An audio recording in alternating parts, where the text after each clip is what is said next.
Muy buenas tardes a todos ustedes que se han unido a esta transmisión en conjunto.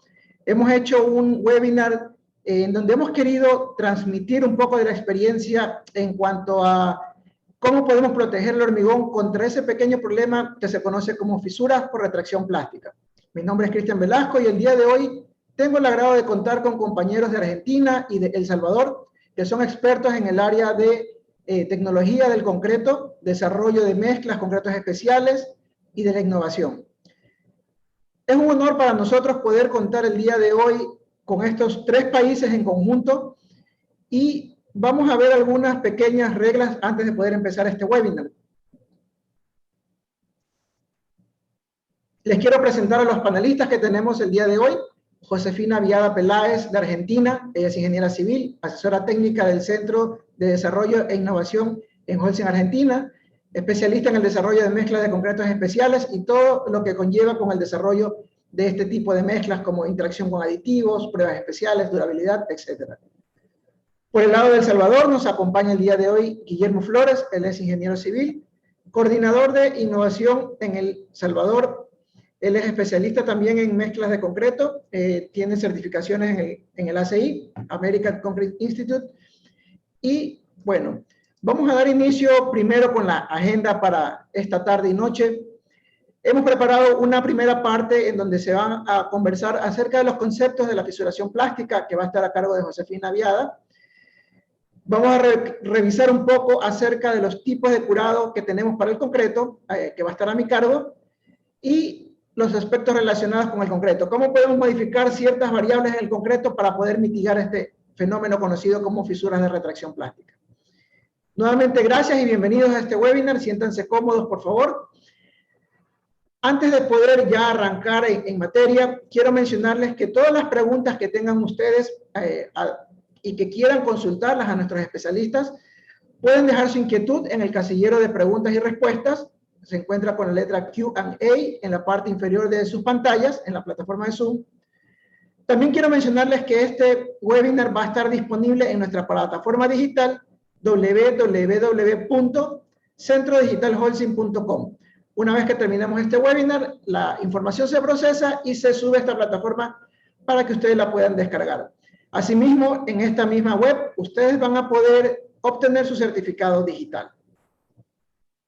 No está de más recordarles que están a tiempo de escoger un lugar adecuado donde tengan una buena señal de internet para que puedan tener una transmisión fluida y sin interferencias. Pero bueno, vamos a entrar en detalles. ¿Qué son las fisuras por retracción plástica? En este sentido, yo quiero darle el paso a Josefina. Josefina, buenas tardes. Por favor, coméntanos de tu experiencia. Hola, ¿qué tal? Buenas tardes y buenas noches a todos. Paso a compartir mi pantalla. Muchas gracias, Cristian, por la presentación. Bueno, ¿qué son las fisuras por retracción plástica? Me parece que es algo muy importante que se vive en el mundo de la construcción y es uno de los principales problemas en las estructuras de concreto que tienen grandes superficies. Por eso, bueno, los invitamos a este webinar para conversar sobre esta problemática y para analizar algunos aspectos que están relacionados a este fenómeno.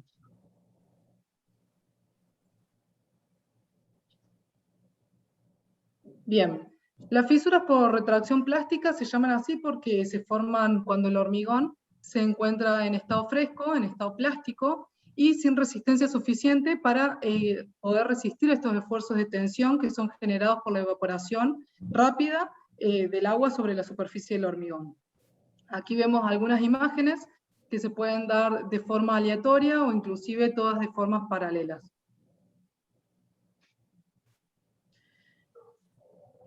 Las fisuras plásticas es la aparición, como dije, de fisuras que se dan en la superficie del hormigón.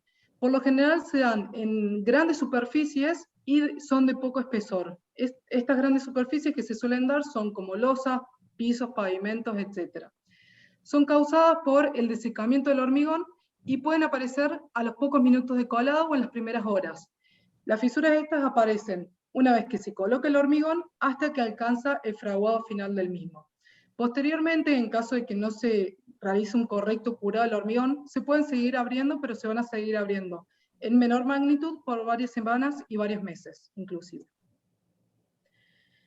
Estas fisuras plásticas generalmente presentan un problema estético y no llegan a comprometer todo el espesor, sino que varían entre a 12 a 25 milímetros de profundidad. Sin embargo, es importante aclarar que si bien es un problema estético, puede inclusive comprometer la estructura y la durabilidad de la misma, ya que pueden ingresar sustancias perjudiciales a través de esta si no se realiza un correcto tratamiento. Entonces, en ese caso, va a comprometer la durabilidad de la estructura y se verán realizadas mantenimiento de la misma. Además, no solo se produce exclusivamente con clima caluroso. Esto es un error que todos cometemos, que creemos que estas fisuras se dan solamente en verano o en clima caluroso, pero también pueden producirse en bajas temperaturas, como vamos a ver más adelante. Y estas fisuras pueden presentar un patrón definido, que son paralelas, que se dan por lo general perpendicular a la dirección del viento, o inclusive se pueden dar de forma aleatoria, como vemos en la segunda imagen. Analicemos qué sucede en un piso de hormigón.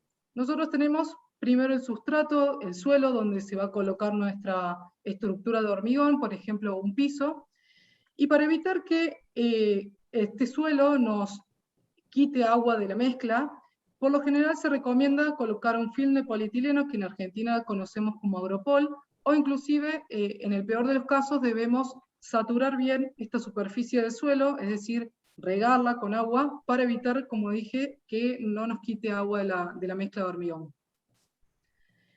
Además, el hormigón, vamos a ver más adelante qué significa la exudación, pero genera esta exudación, que es una película de agua que se da en la superficie.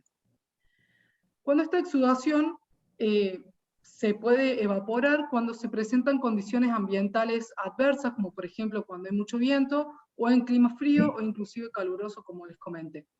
Entonces, cuando esta evaporación es mayor que la tasa de exudación, se empiezan a generar las fisuras, y en ese momento el hormigón, ¿qué pasa? Lo que sucede es que se genera esta contracción, y como el hormigón se encuentra en estado fresco, que todavía no adquiere resistencia como para soportar estas tensiones, se comienzan a generar estas fisuras que vemos en la imagen.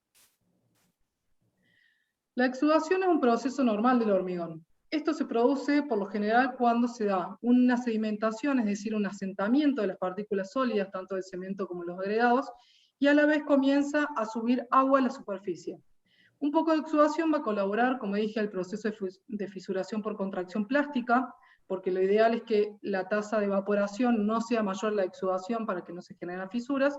Pero ¿qué pasa cuando tenemos un exceso de exudación? Cuando tenemos demasiado agua que suba a la superficie. En ese caso se genera una capa que tiene muy poca resistencia, porque tiene una relación agua-cemento muy alta en esa capa. Entonces puede afectar, se genera una superficie débil, y puede afectar a la resistencia a la abrasión, es decir, genera desgaste en esa capa. Entonces, para controlar esa exudación que no sea excesiva, lo que se recomienda es hacer un uso de los agregados que estén bien graduados, tener una baja relación agua-cemento, utilizar ciertos aditivos químicos, además de aire incorporado, materiales cementantes suplementarios como la silica fume. Todos estos pequeños detalles pueden reducir sensiblemente la exudación. Y la evaporación, como les comenté, es la pérdida de agua superficial que se da por varios factores. Primero, la temperatura del aire, pero no es excluyente, como les comenté, la alta temperatura, además la alta velocidad del viento, bajo medio ambiente y alta temperatura del hormigón. Todos estos parámetros van a hacer que la evaporación sea mayor que la exudación, y por ende se generen las fisuras debido a este rápido secado que generan los esfuerzos de tracción, y que el hormigón no puede soportar, generando estas fisuras. Aquí podemos ver una imagen donde aparecen las fisuras en la superficie, inclusive se ve que el hormigón está fresco y fue recientemente colocado, y a los pocos minutos de colocado y haberlo terminado, se presentaron estas fisuras debido a que la exudación fue baja y la tasa de evaporación fue demasiado alta. ¿Y cómo obtenemos nosotros los datos para calcular la tasa de evaporación? Nosotros, para calcular la tasa de evaporación, vamos a utilizar una fórmula. Se puede utilizar una fórmula o inclusive el nomograma de Menzel, que vamos a ver a continuación, pero básicamente necesitamos conocer ciertos parámetros del hormigón y de las condiciones ambientales. Nosotros necesitamos conocer, como dije, la velocidad del viento. Para eso usamos un anemómetro, que en la primera imagen se puede ver un aparato, un instrumento que nos permite medir la velocidad del viento, la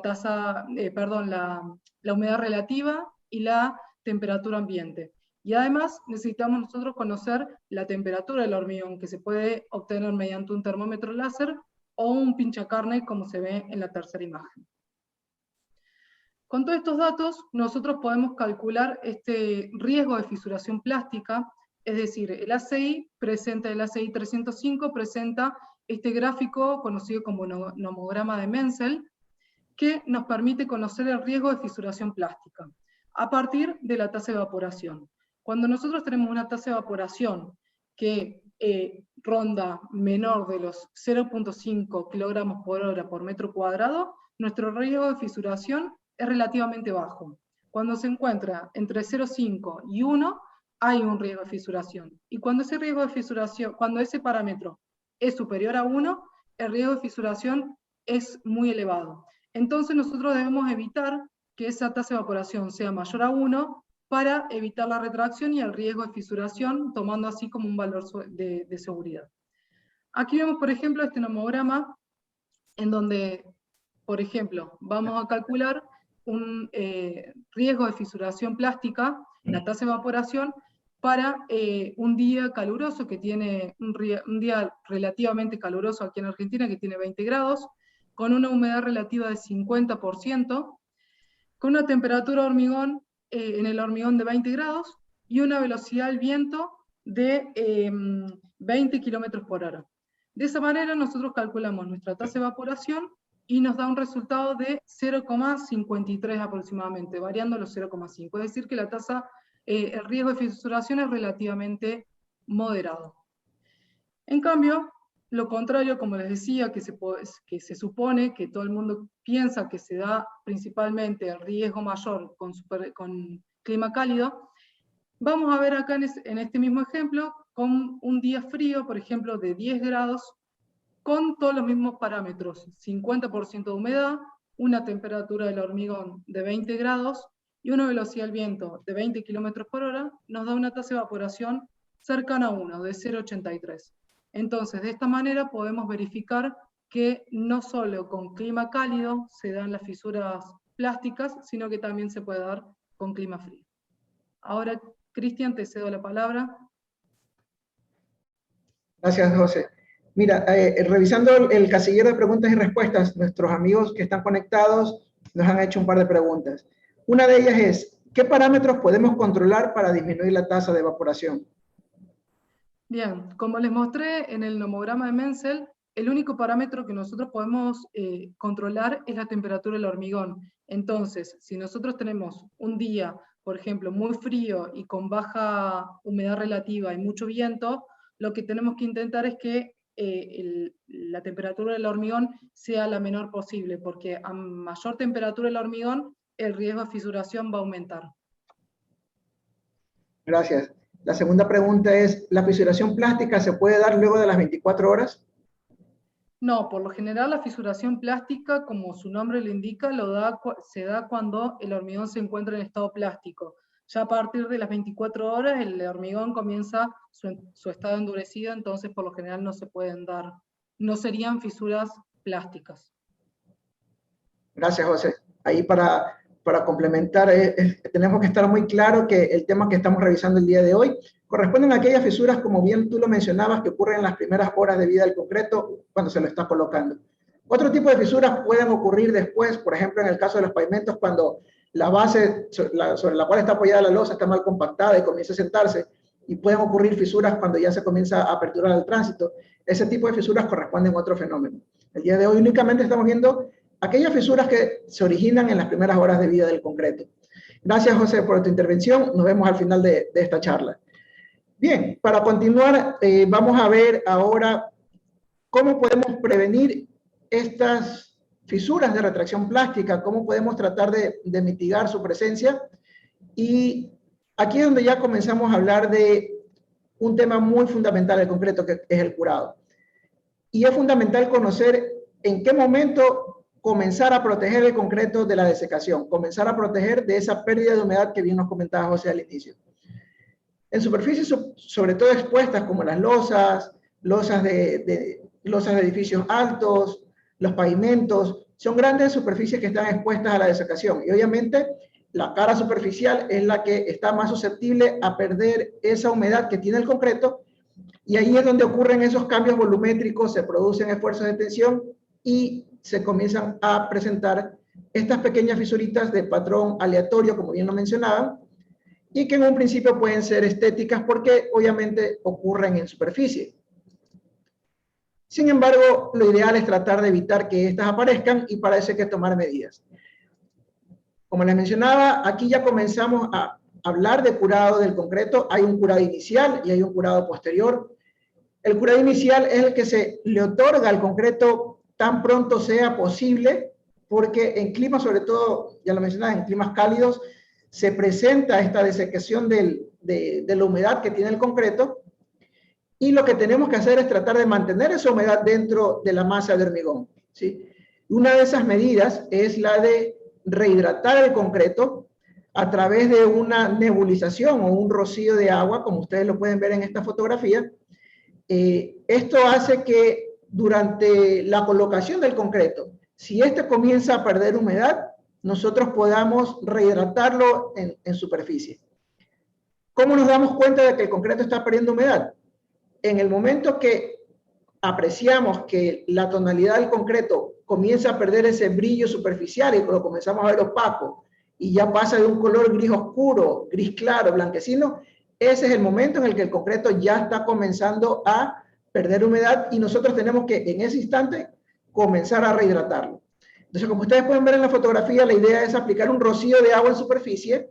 Esto va a ayudar a mejorar la humedad relativa del ambiente y existen pistolas pulverizadoras de agua que tienen unas boquillas para que el agua salga pulverizada.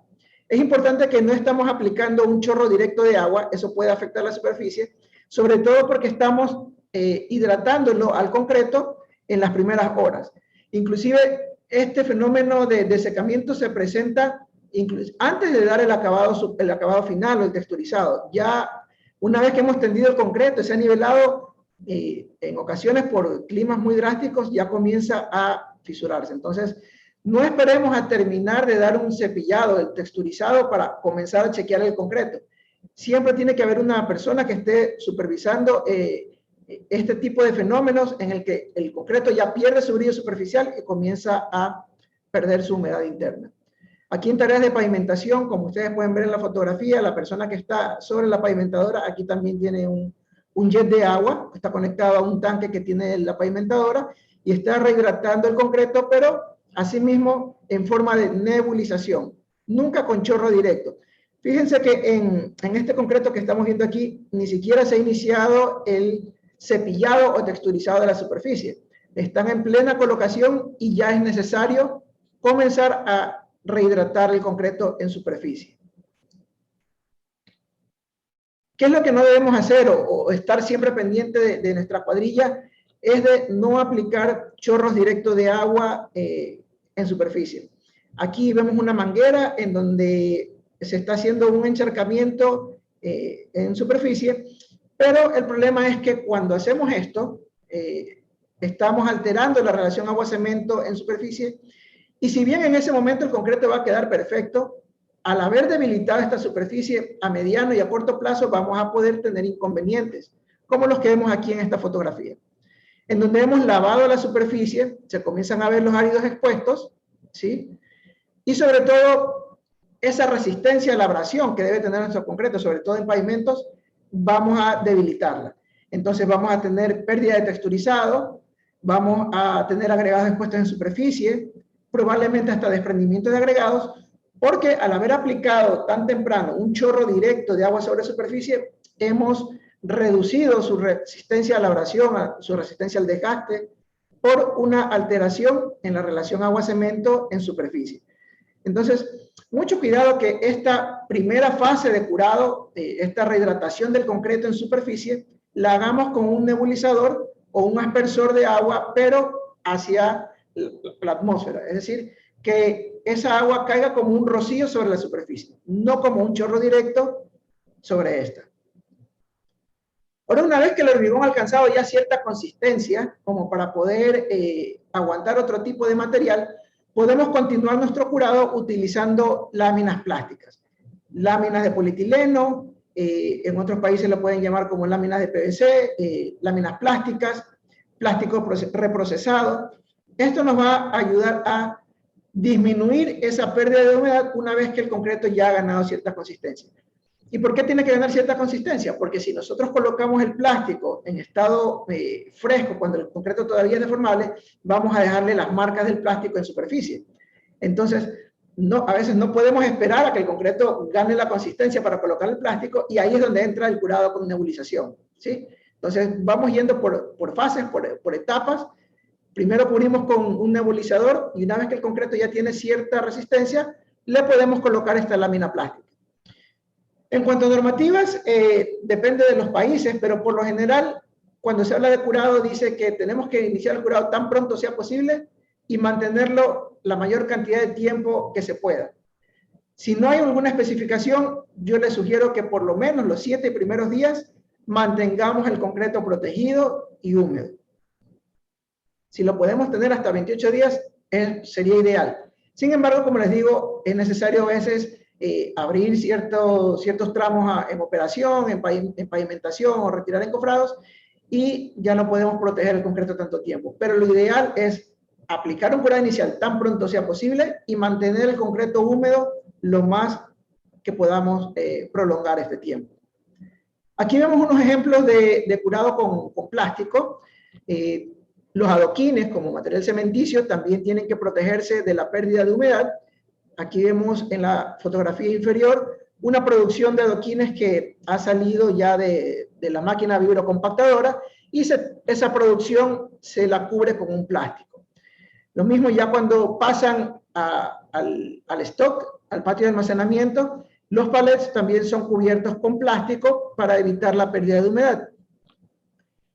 Es importante que no haya, sobre todo en el caso de los adoquines, escorrentías de agua por lluvia, porque esto puede provocar un problema conocido como fluorescencia, que es decolorar o manchar los adoquines, sobre todo cuando son adoquines de color.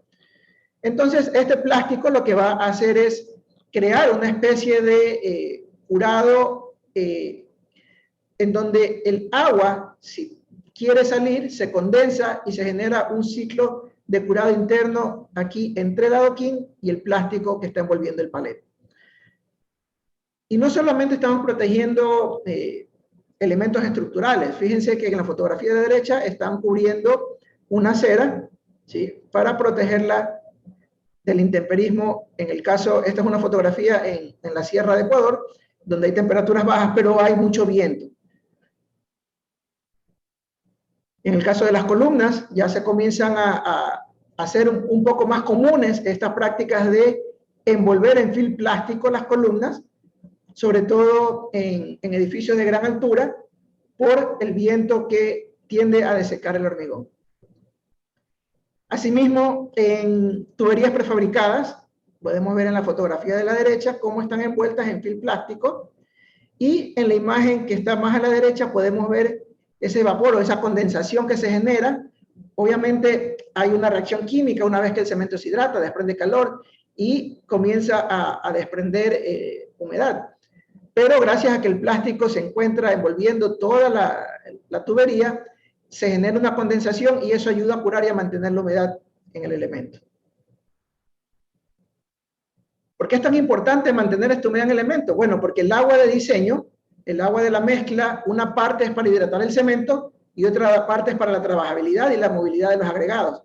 Entonces, lo ideal es tratar de mantener esta agua y esta humedad para que el cemento se hidrate y potencialice todas las propiedades que le hemos dado a nuestro concreto, en términos de resistencia, durabilidad, resistencia al desgaste, a la abrasión, etc. Pero también hay que tener cuidado cuando utilizamos láminas plásticas. Las láminas plásticas, por lo general, se los utiliza cuando son áreas pequeñas. Fíjense que es importante cubrir toda la losa o todo el elemento, inclusive los bordes. Podemos notar que el área que está cubierto por el plástico mantiene ese color gris oscuro del concreto cuando está fresco, pero el mismo concreto, si no lo protegemos del sol, de la pérdida de humedad, del viento, ¿cómo cambia de coloración? Ustedes pueden ver esta franja blanquinosa, es el mismo concreto, pero no lo hemos protegido con el plástico. Entonces, mucha precaución al momento de usar este tipo de láminas, porque debemos proteger todo el concreto, incluido sus bordes, porque por esta zona podemos también tener pérdida de humedad. Una desventaja también de utilizar lámina plástica es que hay que colocarlas bien. Si hay mucho viento, las láminas se vuelan. Otras veces se pueden provocar túneles de viento, es decir, la lámina queda levantada y por esa zona puede correr el viento y desecar el hormigón.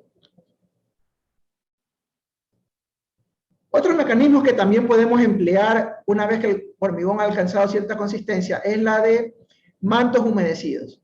Dependiendo de la terminología en los países, pues la podemos encontrar como arpillería húmeda, yutes humedecidos, mantas humedecidas, fieltro. Entonces son unos rollos que nosotros podemos colocar sobre el hormigón, pero tenemos que hidratarlos. Esto va a permitir que nuestro concreto se mantenga protegido del sol y del viento, evitando la pérdida de humedad. Aquí hay una fotografía de un pavimento en donde hemos colocado un yute humedecido, que es este textil de color café. Y fíjense que también hace su trabajo, que aquí podemos ver una zona protegida con el yute, que es la que está manchada de color café, y una zona que no quedó protegida. La fisura se presentó en esta zona, está con la flecha roja, pero en la zona que estuvo protegida se detuvo, ¿sí? Entonces, esto demuestra el trabajo que estaba haciendo el yute humedecido y que si hubiéramos cubierto todo el concreto, no hubieran aparecido estas fisurillas de retracción plástica. Aquí hay que tener la precaución de, con nuestra cuadrilla, estar monitoreando que estas mantas o yutes o textiles permanezcan humedecidos. Y finalmente, cuando ya hemos agotado estos recursos, también hay otro tipo de curado que se obtiene con las membranas químicas o membranas que tienen una base o un compuesto de parafina, son a veces solventes, soluciones acuosas o solventes, y estas también nos permiten proteger el concreto, sobre todo en edades tempranas. Ellas no necesitan que el concreto tenga una consistencia fuerte como para aplicarse este método, sino que aquí también lo podemos aplicar tan pronto observemos que se ha perdido el brillo superficial en el concreto. Cuando ya pasa de brilloso a opaco a mate, es el momento ideal para poder utilizar estos formadores de membranas. La forma de aplicarlo es fundamental. Aquí vemos en la fotografía las personas que están aplicando el formador químico a través de una mochila que tiene un cierto nivel de presión y pulveriza el curador, tratando de que la superficie se cubra de manera homogénea. Es muy importante revisar la ficha técnica de la emulsión o del curador químico para saber la dilución exacta en la que hay que aplicarlo, saber cuántas capas colocarlo. Por lo general se aplican entre 2 o 3 capas, una capa horizontal, una capa en vertical, como una forma de malla, para poder cubrir todas esas zonas que se nos puedan estar quedando sin proteger. Es muy importante respetar este tema de la dilución, porque en ocasiones, para poder extender un poquito más el rendimiento, se diluye demasiado y ya esa eficiencia del curador se pierde. Entonces, muy importante tanto la forma de aplicación con la maquinaria, con una bomba presurizada, para poder distribuir de manera homogénea y evitar aplicarlo de esta manera con equipos manuales de goteo, porque no se hace una correcta distribución del material en superficie. Van a quedar zonas que van a quedar salpicadas y otras que van a quedar expuestas. Como en el caso que vemos en la derecha, aquí en cambio se está aplicando el curador con un recipiente plástico, una tarrina, por lo general los maestros cuando están en obra encuentran cualquier recipiente que han utilizado para el almuerzo y comienzan a vertir el curador, y esta no es una forma adecuada porque van a quedar zonas desprotegidas. ¿Qué es lo que sucede con estas zonas desprotegidas? Como podemos ver en las fotografías de aquí. Una, o porque se diluyó en exceso el curador y ya la eficiencia no es la misma y van a quedar zonas como las que ustedes pueden ver acá, o porque se aplicó de manera incorrecta con un recipiente o por goteo y vamos a tener esta forma de aquí, esta presentación que vemos en la fotografía de la derecha. Lo que va a suceder aquí es que la humedad del concreto va a migrar por estas zonas donde está desprotegido y se van a presentar las fisuras de retracción plástica que, si bien son estéticas, son molestosas porque hay que resanarlas. Eso genera gastos de materia prima, mano de obra, tiempo, etc. Y finalmente, tenemos un curado que se conoce por inmersión, o por encharcamiento, o por inundación, en donde nosotros podemos crear sobre la losa un perímetro con arena humedecida o con ladrillos y dejar totalmente encharcada la superficie. Esto no solo que previene la pérdida por humedad, sino que mantiene. Hay ciertos procedimientos de curado que reducen la pérdida de humedad, pero esta es una de las más eficientes. Obviamente no siempre la vamos a poder aplicar, sobre todo si tenemos un pavimento de 10 kilómetros de vía, no lo vamos a poder usar. Es más usual en temas de vivienda, en la losa de cubierta, poder hacer este tipo de curados porque son áreas mucho más pequeñas. Bien, antes de pasar con la exposición de Guillermo, donde nos va a tener ciertos tips y recomendaciones en cómo formular o qué parámetros tocar en el concreto para minimizar, vamos a ver preguntas que tenemos en el casillero y pasamos a resolverlas. Una de estas preguntas es, si yo fundo concreto o colo concreto durante la noche, ¿puedo esperar al día siguiente para aplicar el curado? Bueno, tanto en la presentación de José vimos que el momento crucial para poder curar o proteger nuestro concreto son las primeras horas de vida. Lo ideal es, tan pronto el concreto pierda su brillo superficial, aplicar un curado. En el caso de las noches, aparentemente podemos tener unas condiciones ambientales más favorables. Sin embargo, durante la noche, dependiendo de las regiones, hay cambios drásticos de temperatura. Podemos durante el día tener, por lo menos en ciudades en la capital, como en Ecuador, durante el día poder tener 20 grados centígrados al finalizar de la tarde, pero en la noche tener cambios drásticos en donde caen hasta 5 grados, 2 grados, con un viento excesivo. Entonces, si usted deja su losa durante la noche sin protección y va al día siguiente, seguramente la va a encontrar fisurada porque el viento y los cambios drásticos de temperatura han hecho que se pierda esta humedad. Al haber esta pérdida de humedad, hay cambios volumétricos, el agua sale, hay esfuerzos de tensión en superficie y comienzan a haber esas fisuras de retracción plástica. Entonces, no esperemos un día, 24 horas. Las normativas no indican un timing específico de esperar 1 hora, 2 horas para aplicar un curado. Eso en base a la experiencia y con la cuadrilla con la que estemos colocando, desarrollar esa expertise y poder ver en que el momento que el concreto pierda su brillo superficial o las condiciones del clima se comienzan a convertir en drásticas, climas donde tengamos temperaturas de 30 grados, cuando no podemos controlar la temperatura del concreto, es indispensable tener a la mano una opción de curado inicial como la nebulización. Una vez que hemos aplicado la nebulización y el concreto ya tiene una consistencia, ya la podemos colocar un plástico y podemos ya manejar tiempos más prolongados. Eso es lo que le puedo comentar en la experiencia. Hay estos tipos de curados, como lo hemos visto. Y ahora quiero darle paso a Guillermo. Es una persona que tiene una experiencia de más de 22 años en concreto. Espero que le saquen el mejor provecho a la presentación y pongan sus preguntas en el casillero de Q&A. Yo los dejo con Guillermo y nos vemos al final de la presentación. Guillermo, adelante.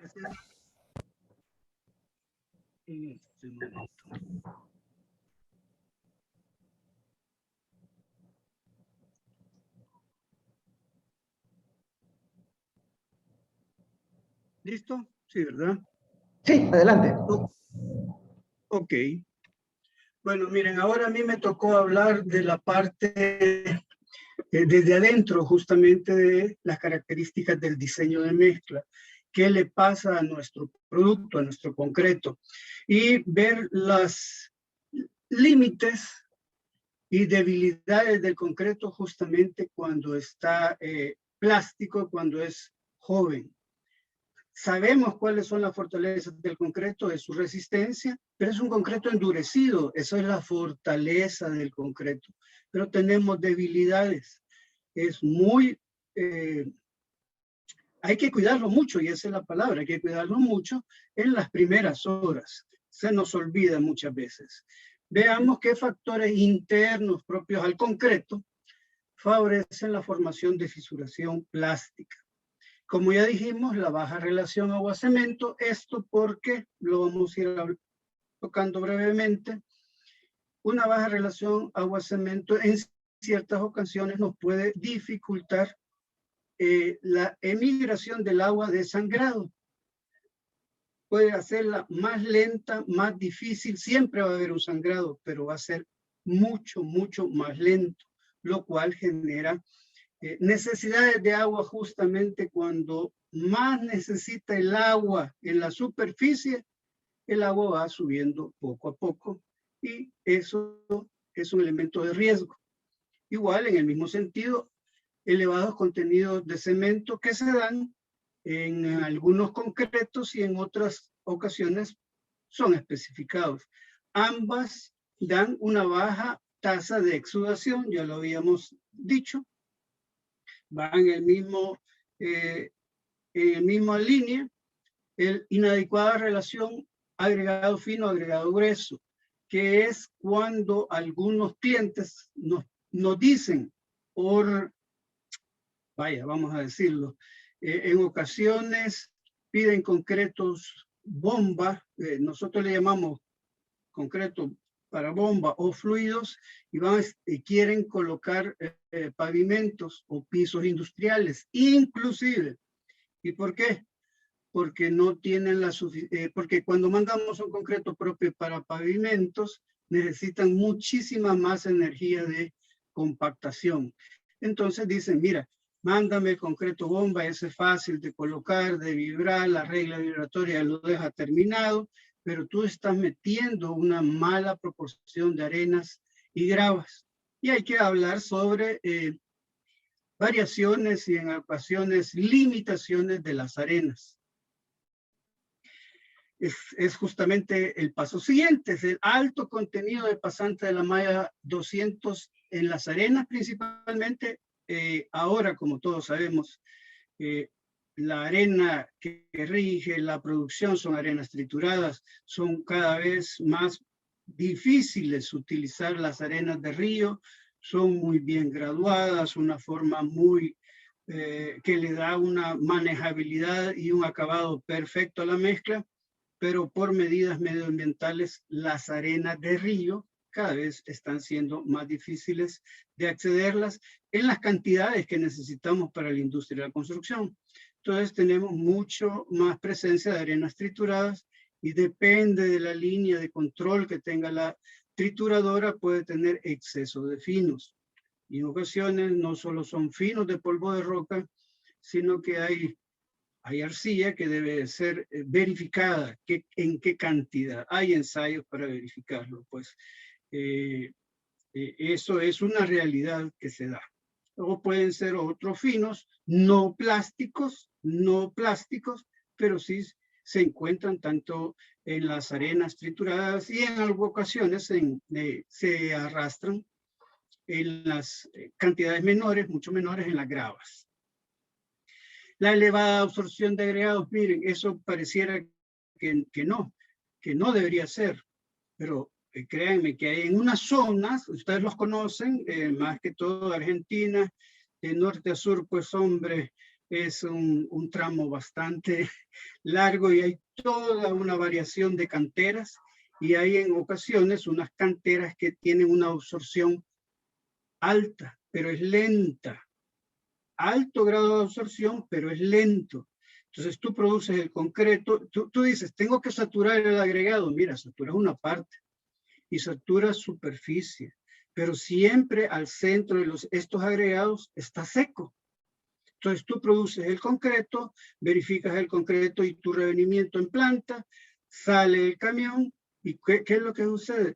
En el camino, el agregado que todavía estaba seco al centro empieza a absorber y empieza a caer revenimientos y es parte del agua que al final le va a hacer falta al concreto al momento de luchar contra la exudación, con la demanda de agua que va a tener el concreto normal. Temperatura de hormigón y sus componentes, eso ya lo vamos a tocar. El uso de aditivos que extienden el tiempo de fraguado. Es verdad, señores, sí. Sí, eso sucede. Un exceso de aditivo retardante va a dar un tiempo de fraguado mucho más lento, ya sea retardante, el aditivo retardante que conocemos de toda la vida, o aditivos estabilizantes, que igual los estabilizantes son los que dicen te adormecemos las reacciones del concreto y después está calculado para que cerca del tiempo de llegada a tu obra, el concreto, la reacción química se active y te estoy entregando un concreto totalmente fresco. La promesa de los aditivos estabilizadores, pues sí, la cumplen. Es verdad, es una nueva tecnología, no es tan nueva, pero sí, cada vez es más de uso. Pero si excedemos cualquiera de los dos, el fraguado es mucho más lento, se da la evaporación y el concreto, la masa de concreto, no tiene ganancia de resistencia adecuada al volumen de desalojo de agua que va cambiando justamente el volumen de agua modifica el volumen del concreto, lo modifica y en esa misma proporción se dan esfuerzos de contracción y generan el agrietamiento plástico. La incorporación de aire, eso en algunas latitudes es una obligación, en otras no. Las microburbujas del aire intencionalmente incluido. Para el caso de la exudación, trabajan como obturadores, son microporos, microburbujitas. Y como ustedes recuerdan, algunos aditivos impermeabilizantes, ¿qué son? Incorporadores de aire y fluidificantes. Porque lo más básico, y que sigue funcionando, que sigue funcionando como impermeabilizante, es un porcentaje controlado de aire con una adecuada granulometría, porque de inclusores de aire hay de calidades, El tamaño de la burbuja depende mucho de la materia prima del inclusor de aire. Entonces, cuando tú colocas aire para condiciones hielo y de hielo, haces que el sangrado sea más lento. Tú estás haciendo un concreto en otra aplicación como si fuera impermeable, como si fuera un caso de impermeable. Son comportamientos similares. La geometría o dimensiones de las losas. Las losas, no es lo mismo ver el sangrado de una losa de un espesor de 15 centímetros contra espesores de losas de 25 o 30 centímetros. El tiempo de sangrado va a ser mucho mayor, entre mayor sea el espesor. En general, como una tendencia, hay condiciones que pueden claramente modificar intencionalmente la velocidad de sangrado. Lo vamos a ver. Son justamente los requerimientos que debe tener un adecuado diseño de mezcla para cada aplicación de pavimento y pisos industriales. Bueno, ¿cuáles son aspectos relacionados? Cumplimiento de especificación. Algunos de los aspectos, los más comunes, los que a nosotros, desde la cocina, son los que más nos golpean. Una son especificaciones técnicas inapropiadas a las condiciones de proyecto.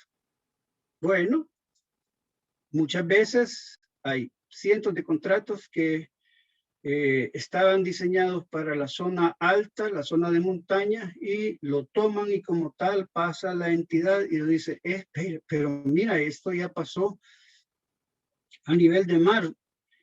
Ahí arriba son otras condiciones, aquí abajo no son las mismas condiciones, pero mira, el requisito es la misma carpeta técnica, las mismas especificaciones generales, no hicieron apuntes a especificaciones particulares y eso no ocurre. En climas cálidos, no considerar previamente el control de temperatura al concreto. Eso nos pasa también en climas cálidos, realmente cálidos. Y en climas fríos, como ya lo hemos dicho, no considerar el efecto de las bajas temperaturas sobre el tiempo de fraguado. La baja temperatura por sí sola, hace mucho más lentas las reacciones químicas del cemento. Y la baja temperatura va a trabajar como un retardante, exactamente como un retardante, y eso va a generar un fraguado más prolongado, y como ya se dijo, es una causa, un fraguado prolongado puede generar condiciones favorables de agrietamiento. Y después una variante que nosotros tenemos que diseñar con los agregados disponibles en la zona de cada proyecto, de cada planta, de cada región del país, no son los mismos.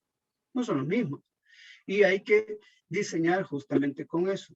Y no solo diseñar, demostrar que el diseño de mezcla es apto para el uso previsto, que el diseño de mezcla con estos agregados es apto para carreteras y para pisos industriales. ¿Qué es lo que buscamos a resolver? La humedad del concreto en el tiempo. Controlar, mantener en qué momento nosotros necesitamos de esa humedad y cómo la controlamos. Eso es lo que se busca. Eso es lo que buscamos. Bueno, veamos los cumplimientos de las especificaciones técnicas. Como ustedes conocen, no sé si... Espero así sea una presentación completa. Miren, en ocasiones ustedes conocen las especificaciones, las más comunes, ACPA y Federal Highway, y estas son muy buenas especificaciones americanas, donde nos dicen la experiencia americana, y luego están los DOT, los departamentos de tránsito, las disposiciones de tránsito de cada estado de la Unión Americana, con cientos y cientos de documentos, y siempre sacan 1 o 2 documentos donde dice la relación agua-cemento que ha demostrado un excelente desempeño a lo largo de la vida útil de los pavimentos, van con relaciones agua-cemento de 0.38 a 0.42. Y es verdad, es totalmente cierto, pero eso es para concretos en climas fríos. Los americanos son maestros en climas fríos. Entonces, en esas condiciones, sí, 0.38, 0.42 es óptimo, pero luego tu especificación particular te dice, miren, todos los concretos deben tener una relación agua-cemento igual o menor de 0.5. Pero hay una especificación muy particular que te dice debe ser tan baja como 0.38 hasta 0.42. Eso lo encontramos, son las sorpresas de las especificaciones particulares de algunos contratos. Luego tenemos el contenido mínimo de cemento. Miren, el contenido mínimo de cemento no es tanto en pavimentos, es muy, pero muy común en pisos industriales. Todos los documentos ACI, el 325, el 360 y todos los otros documentos de pisos industriales,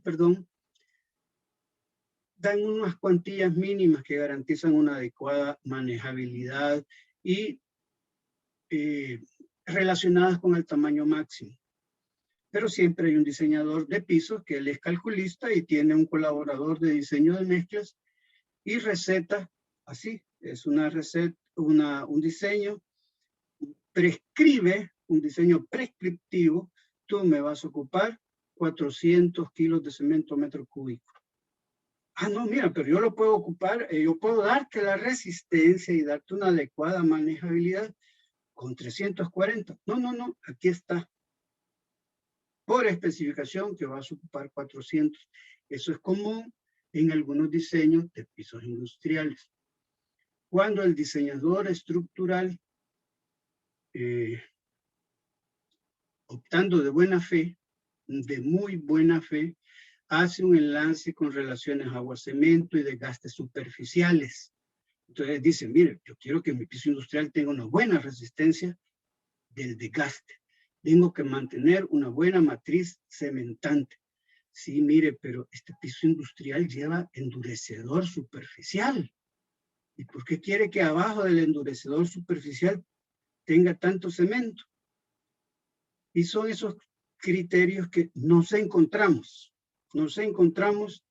que hacen que nosotros tenemos que presentar un diseño que funcione cumpliendo esas características.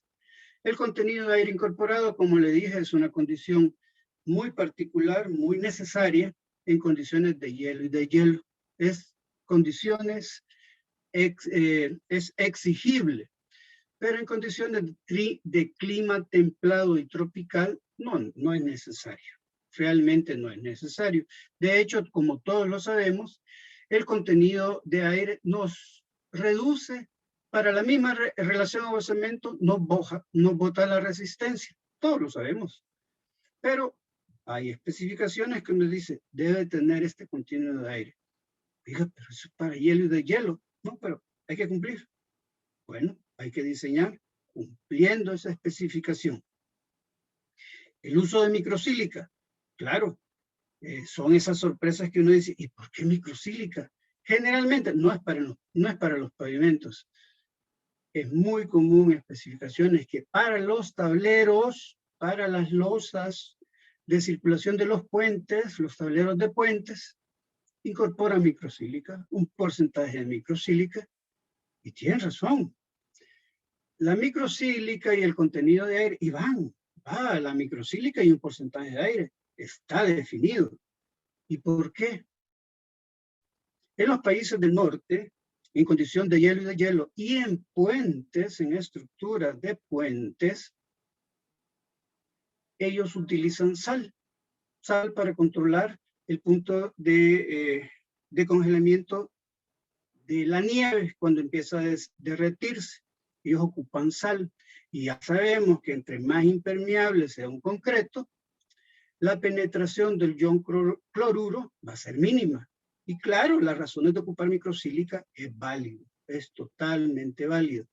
Pero esas muy buenas prácticas de los concretos, las muy buenas prácticas de especificaciones de otras latitudes, habría que evaluar qué tanto son aplicables en otros lugares. Una buena relación agua-cemento bastaría. No tenemos amenaza de cloruros. Nosotros nos andamos echando sal sobre los puentes. Y habría que evaluar los requisitos propios de durabilidad para cada estructura, para cada región. Porque todo esto nos invita, cumpliendo las especificaciones técnicas, a tener una baja tasa de exudación. Y siempre con eso me encuentro, y creo que todos nos encontramos, con nuestro querido amigo, el ingeniero de control de calidad del constructor de los pavimentos, y nos dice, ya ve, es el concreto el malo, es el concreto que tiene la culpa.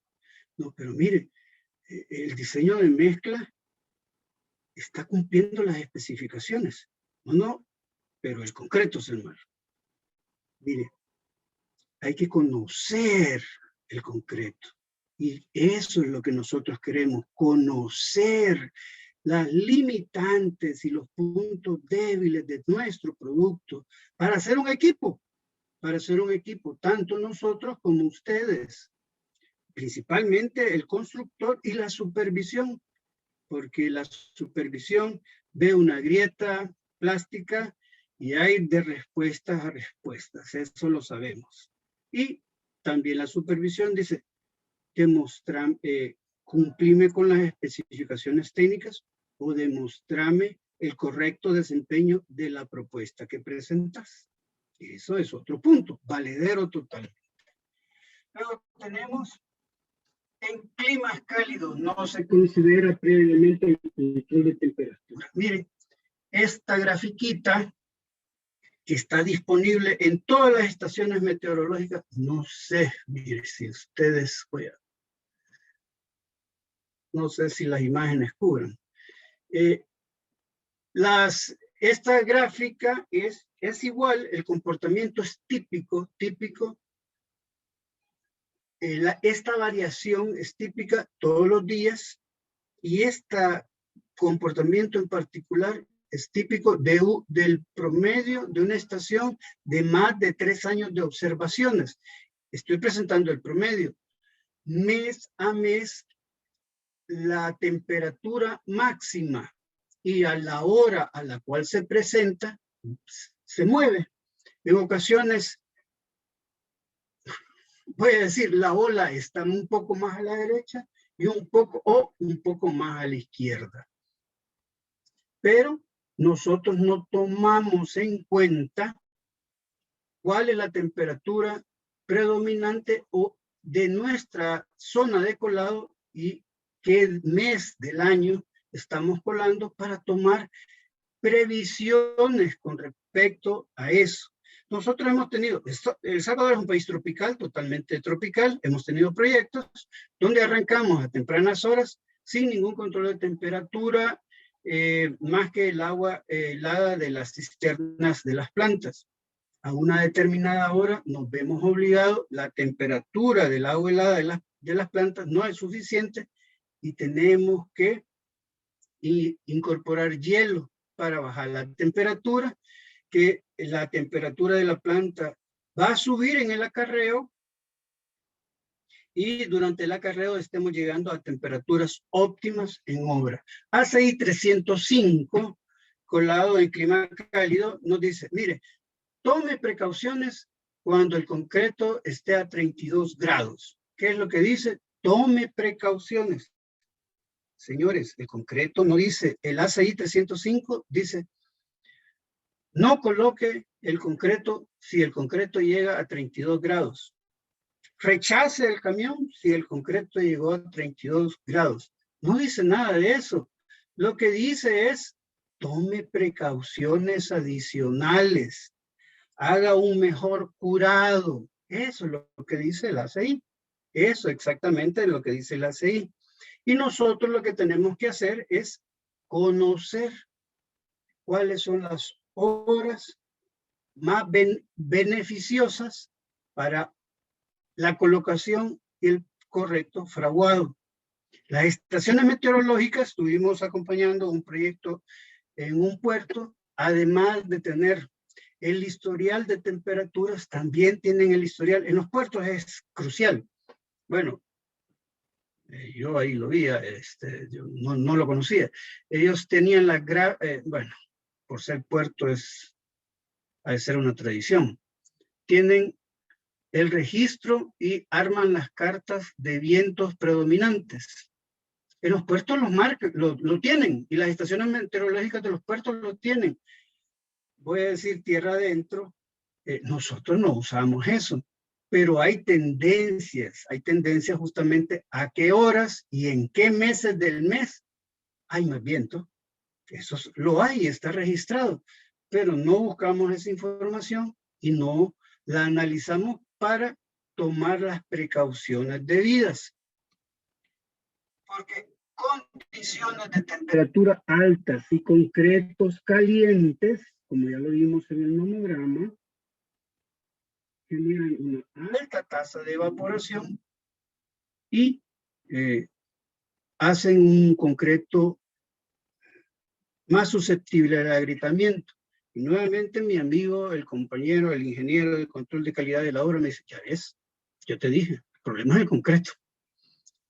Miren, también hemos, como lo repito, proyectos que temprano hemos tirado sin control de temperatura, sin adición de hielo, y a una determinada hora vamos subiendo hielo, y hay un límite porque colocar hielo también es un costo, que es el agua más cara, ¿eh? Es el agua más cara que colocamos al concreto, y en obra pueden aplicar 2 o 3 capas de curador, pero ya saben de qué hora, a qué hora, a qué hora se colocó el concreto generalmente, y eso sí lo dice la Federal Highway, concretos de 11 de la mañana en adelante en condiciones de verano son los que más se deben proteger.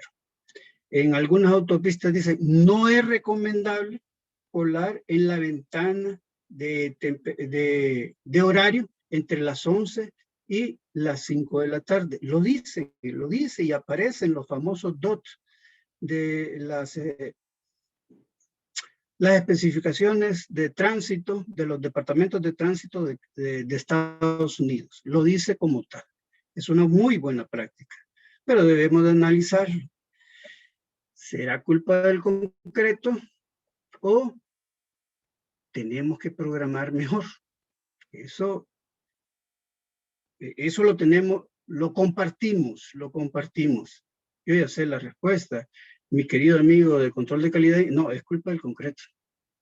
No, pero mira, tú tienes que curar más. No, es culpa del concreto. A tal hora, mira, no se fisuró. Y aquí, de esta hora que pero es por la temperatura y la tasa de evaporación. Pero es el mismo concreto. Es culpa del concreto. Vamos aprendiendo cuáles son las limitaciones de nuestro producto y a qué edades. Luego igual es hacer este análisis, ¿no? Tener para el proyecto programado las temperaturas óptimas en el mes, cercanas. Este comportamiento es similar en todos los meses de verano. En los países tropicales, créanme que es muy, muy parecido. Probablemente las zonas templadas no, cambia drásticamente, pero siempre hay que estar atento en las horas de mayor demanda de temperatura, de mayor radiación solar. Por supuesto, hacer uso de las cartas de vientos que están en las estaciones meteorológicas. Existen y no las analizamos. En clima frío, ¿cuál es el pecadito en clima frío? Y nos dicen otra vez, es tu concreto. En clima frío, sí. Nosotros, como ya lo dijimos, en clima frío, la temperatura trabaja como retardante. Y como ya lo dijo Cristian, en la madrugada siempre hay brisas. Y José nos lo dijo al inicio, en el clima frío también hay agrietamiento. ¿Qué es lo que sucede en clima frío? Y tenemos que conocerlo. Nos da mayores tiempos de fraguado. Y es aquí donde nosotros tenemos que controlar. Espero tener pantalla completa. Listo. Mire, muchas veces, y es común, es totalmente común, nuestras plantas están suministrando a municipios aledaños a las principales ciudades. Y en carretera pueden haber 2 horas de transporte en carretera.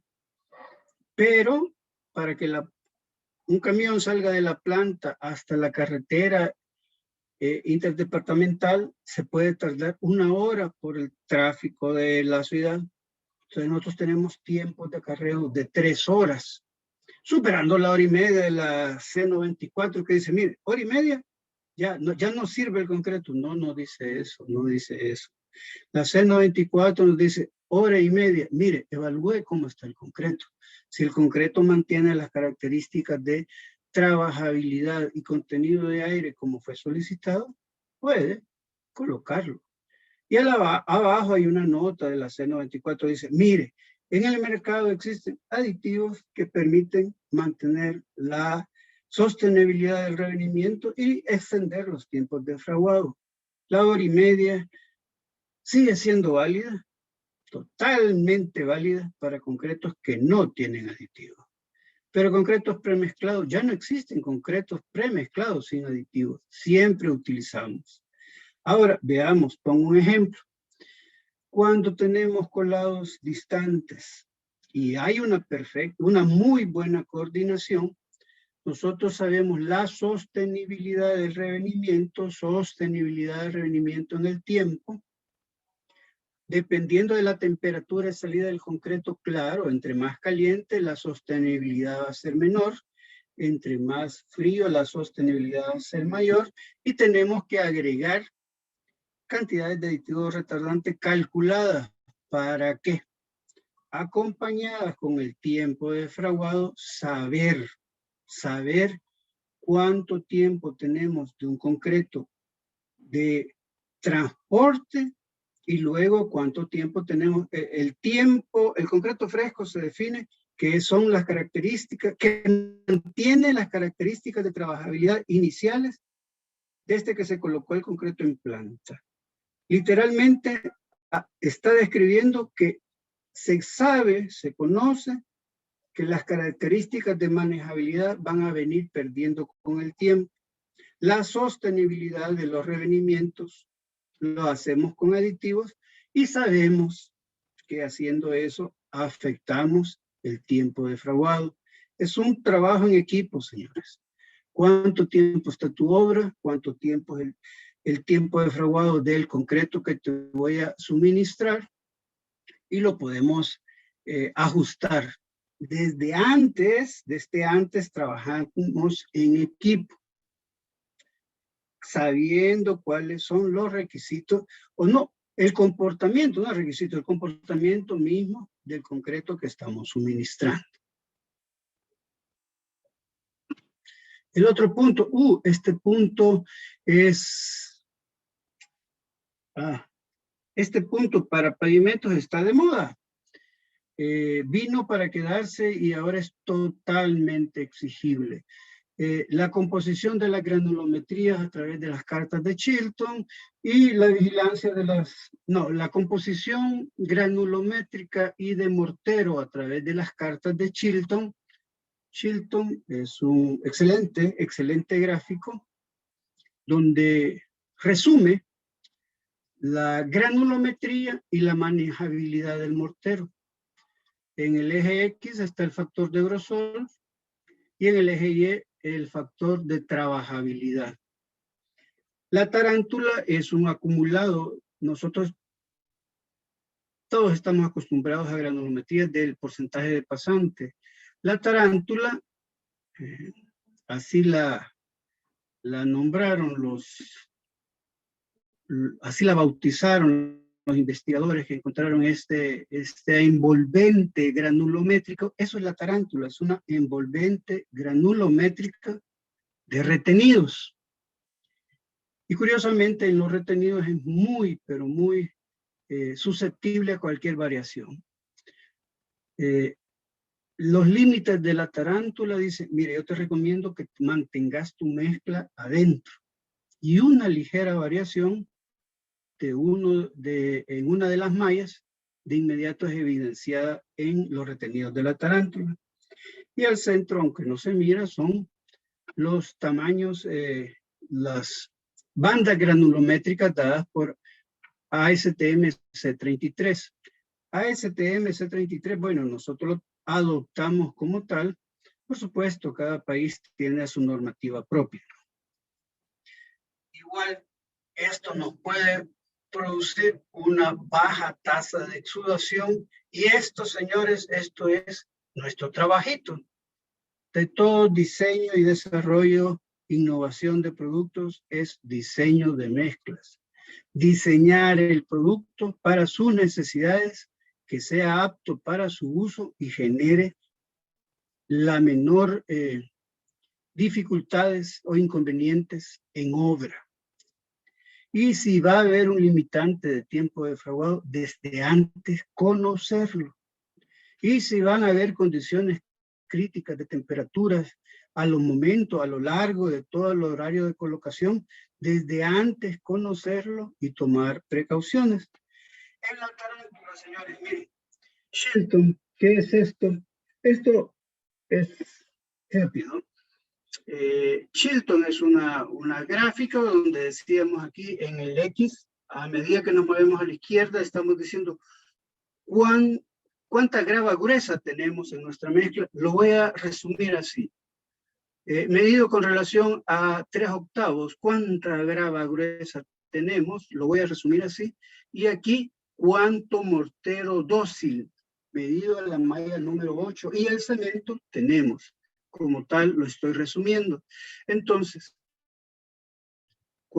si tú tienes un diseño con una grava 50 y además ocupaste una grava 89 y de repente tú estás cambiando tus agregados porque y pasó a 56, a 57 y se mantiene la grava fina de 89, esta figura, este círculo rojo puede estar moviendo un poco a la derecha, un poco a la izquierda, un poco a la derecha, un poco a la izquierda. Se está moviendo la cantidad de grava gruesa. Pero si tú estás trabajando con arenas gruesas y de repente te llegan arenas súper gruesas, el círculo empieza a bajar, a bajar, a bajar y a bajar. Y en proyectos de carreteras, cuando se está haciendo los agregados al mismo ritmo que se está colocando el concreto, y son proyectos de carretera grandes, importantes, altas demandas de materia prima por día, este círculo va cambiando y va cambiando. Y tú tienes que conocer justamente hasta qué valor puede llegar y no afectar la colocación ni la resistencia. Aquí hay un punto claro que dicen, si vas a ocupar arenas trituradas, debe de meter aire. Pues no metamos aire. Si metemos aire, ese círculo no se mueve, porque al meter aire, para nada afecta la construcción de la gráfica. No se mueve, pero sí puede modificarse considerablemente las características del concreto en obra y hacerlo más fácil de colocar, de dar acabado, pero de reducir el grado de exudación o la velocidad de exudación. Eso tenemos que conocerlo también. Las arenas trituradas, en ocasiones dicen, no, pero tiene exceso de finos. Es una arena gruesa con exceso de finos, pero sangran totalmente. Arenas gruesas sangran. Y los señores de pisos industriales que van a colocar endurecedores de pisos, endurecedores superficiales, lo primero que nos dicen es diseñe una granulometría que nos facilite el sangrado. Lo que están diciendo es queremos arenas gruesas. Y las plantas de nosotros por lo general manejan 2 arenas, una arena gruesa y una correctiva, y 2 gravas, es lo más común, es lo más común. Y diseñamos qué cantidad de arena gruesa vamos a premiar, tenemos que apoyar siempre un poco de arena correctiva, pero de esa manera nosotros sí podemos promover un sangrado rápido que los colocadores de piso premian cuando hay cuantías altas de endurecedores. ¿Sí? Y eso es el trabajo en equipo, desde la cocina, manejar el diseño de mezcla para su proyecto, adecuarlo y estar atentos, porque el diseño de mezcla, además de la granulometría que se tenga disponible, es la reducción de agua con el uso de aditivos, la cantidad que vamos a reducir de agua, y dependiendo de la tecnología de aditivos que utilicemos, qué tanto estamos afectando o no el tiempo de fraguado. Esas son las variables desde adentro que sí podemos dominar y las compartimos para hacer equipo de trabajo con nuestros clientes. Gracias, es todo por mi parte. Si hay preguntas.